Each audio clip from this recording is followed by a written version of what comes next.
Haya, ndugu watazamaji wangu, karibuni tena tufanye swali hili linalohusiana na umri.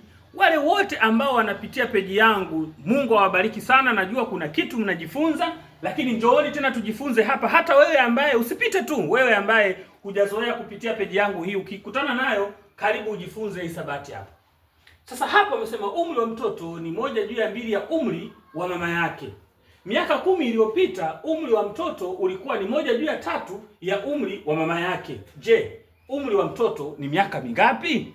Ukisoma kwa haraka haraka ni pasua kichwa kwa mtoto, lakini kwako wewe mzazi inaweza ikawa rahisi. Sasa mimi kwa sababu mtoto na mama herufi za mwanzoni zinafanana, mimi mtoto nampa herufi T, alafu mama nampa herufi M. Haya, natenganisha hivi. Lengo nataka tutengeneze sasa mlinganyo utakao tufanya tupate miaka ya huyu mtoto. Umri wa mtoto ni nusu ya umri wa mama yake. Kumbe huyu ni nusu ya umri wa mama ambao hatuujui. Lakini mama na yeye tunamwekea miaka yake hapa kwamba ni M. Hatuijui miaka yao yote, hatuijui. Kwa umri wa mtoto ni nusu ya umri wa mama, maana yake nusu mara miaka ya mama, ndio maana ya hii tulivyoandika hivi. Funga namna hii. Tuendelee kutengeneza mlinganyo wetu. Haya. Wanakuambia miaka 10 iliyopita, kumbe tutoe nusu tutoe na miaka 10, na huku pia huyu mama tutoe miaka mingapi? 10. Iliyopita. Umri wa mtoto ulikuwa ni 1/3 ya umri wa mama, kumbe hapa huyu tunamzidisha mara 1/3. Ya. Sasa njoo tutengeneze mlinganyo hapa kwamba 1/2 M tutoe na 10 ni sawa sawa na M tutoe na 10 ndani ya mabano tuzidishe mara ngapi? Mara 1/3. Haya, njoo tuende tumalizie haraka haraka. Njoo hii fungue mabano huku inakili kama ilivyo kwa 1/2 M tutoe na 10 sema sawa sawa. 1/3 kizidisha mara M unapata 1/3 M. Sawa, utoe 1/3 kizidisha mara 10 unapata 10/3.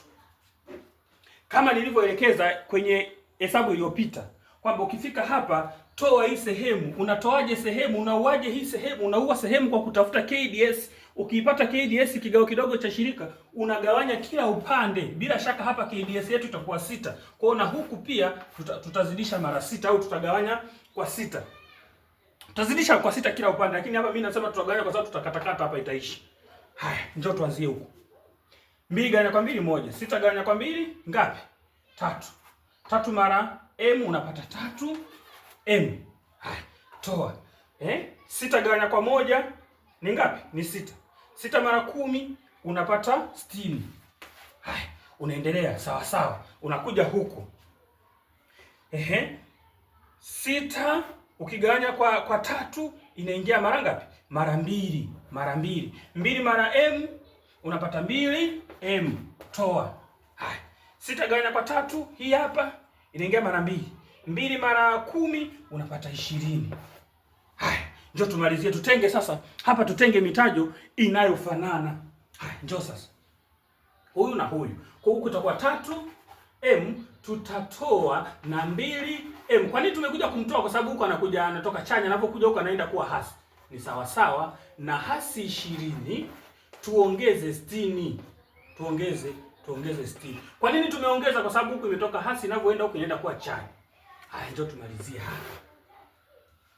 Haya, 2M ukitoa 3M ukitoa 2M inabakia M. Sawa sawa. 60 ukitoa na 20 unabakiwa na 40. 40. Hii ni miaka ya mama. Mama sawa sawa na miaka mingapi? 40. Njoo tuangalie mtoto. Mtoto sawa sawa. Mlinganyo wa mtoto huu hapa 1/2. 1/2 M ambayo itakuwa ni sawa sawa na 1/2 mara M ambayo M ni ngapi? 40. 40. Aha, kumbe hapa 1 hapa 20. Sawa. Kumbe miaka ya mtoto sasa. Kumbe mtoto waliosema tutafute mtoto ni sawa sawa na miaka. Miaka mingapi? 20. Miaka 20. Kwa hiyo umri wa mtoto utakuwa sawa sawa na miaka 20, lakini nitaleta maswali mengine hapa ili na wewe uweze kuyafanya na wewe uweze kutafuta. Ni kweli ukiangalia umri wa mtoto ni nusu ya umri wa mama kweli. Mama ana miaka 40, mtoto ana miaka mingapi? 20. Thank you for listening.